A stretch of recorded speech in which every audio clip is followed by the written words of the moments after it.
Réunion de crise improvisée dans ce café de l'avenue de Gramont. Je crois qu'il a perdu 25% de chiffre d'affaires. Le premier jour, les soldes, il a fait zéro. Il a fait zéro. Ouais, il a fait zéro. Autour de la table, un boulanger, le gérant d'un tabac-presse et la responsable de la brasserie. 3 commerçants exaspérés par les travaux du tramway qui durent depuis plus d'1 mois entre le carrefour de Verdun et la place de la Liberté. Accès piéton compliqué, circulation restreinte pour les automobilistes avec risque de se faire verbaliser et un arrêt de bus tout simplement supprimé. La clientèle de passage se montre de plus en plus discrète dans leurs enseignes. Le soir, d'habitude, je fais cuire à peu près 60-70 baguettes. J'en fais quoi 30, même pas. En ce moment, bon, c'est quand même grave si ça dure longtemps. Je serai obligé de licencier.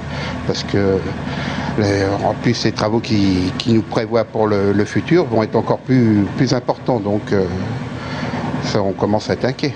Inquiet car les travaux ne se déroulent pas toujours comme prévu. Les commerçants ont donc du mal à anticiper. Et pourtant, ce n'est que le début. L'avenue de Gramont devrait rester en chantier pendant encore près d'1 an. Alors malgré une baisse du chiffre d'affaires avoisinant les 10%, les commerçants ne veulent pas baisser les bras. Notre but, c'est pas d'attendre après une indemnisation qui reste aléatoire et éventuelle. On est là un petit peu aussi pour se battre.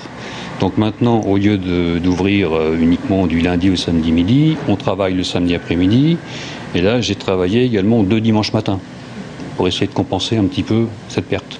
Joint par téléphone, la responsable des travaux sur l'avenue de Gramont nous a informé que l'arrêt de bus devrait être remis en service la semaine prochaine et qu'à l'avenir, une meilleure communication serait assurée sur les modifications de planning des travaux.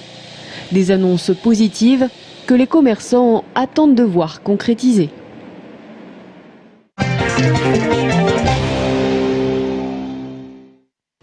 Elle résidait dans le Loir-et-Cher depuis 1999 à la maison de retraite de Morée.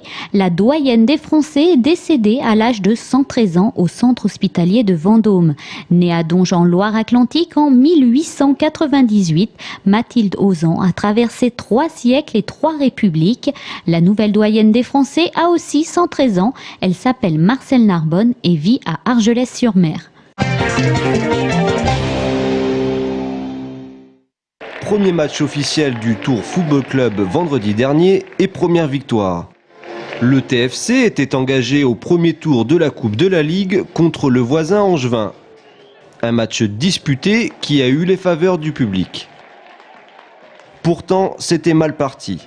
Après une première mi-temps pas vraiment passionnante, de retour des vestiaires, on a senti les Tourangeaux conquérants, peut-être un peu trop, puisque l'ex-Tourangeau Charbonnier obtient un pénalty qu'il ne manque pas de transformer en but.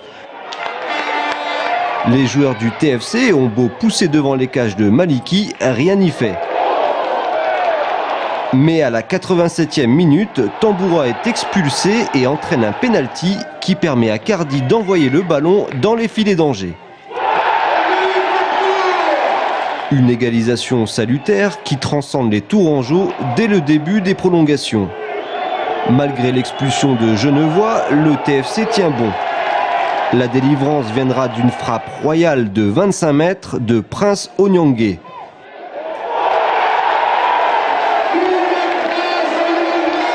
Durant les dernières minutes, les joueurs de Peter Zedler manquent quelques occasions, mais l'essentiel est fait.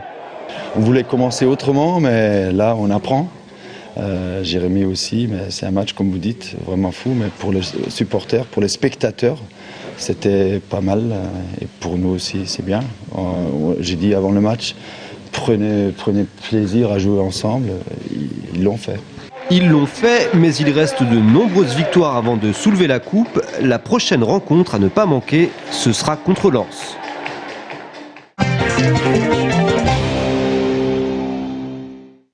Wszystko tu łoś. Un cocache. On ne badine pas avec le Moyen-Âge. Le château de Chinon, ce week-end, a pris les couleurs et les odeurs de cette époque mythique. En travaux depuis 7 ans, le château attendait de renouer avec cet événement qui enchante les petits comme les plus grands. Je connaissais pas du tout Chinon. Et puis le fait que ce soit sur le thème médiéval, ça m'a attirée parce que j'aime beaucoup cette période. Et puis suite à un son et lumière dans laquelle je participe, je voulais voir un petit peu la différence qu'il y avait. Ces fêtes médiévales rencontrent un vrai succès. Rien qu'à Chinon, en 2 jours, plus de 4500 personnes ont franchi les enceintes de la forteresse. Un engouement qui ne daterait pas d'hier. Oh, mais c'est de longue date. Les premières fêtes ont 25 ans et c'est devenu une très grande mode. Beaucoup de villages ont des fêtes même éphémères. Et c'est spécial à la France. Il y a quelqu'un derrière vous. Et c'est spécial à la France, mais ça essaime. Maintenant, on trouve ça un peu partout en Europe.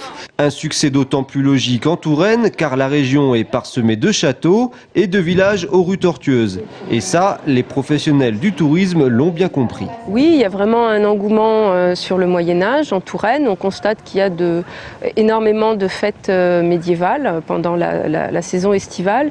Et nous, on a souhaité se démarquer un tout petit peu en introduisant de nouveaux paramètres et en choisissant pour thème cette année l'Orient. L'Orient, un thème original qui contraste avec les vieilles pierres calcaires de Touraine, mais c'est justement à travers ces scènes pittoresques que les visiteurs, pour certains, ont pu apprendre qu'il existait un Moyen-Âge ailleurs qu'en Europe.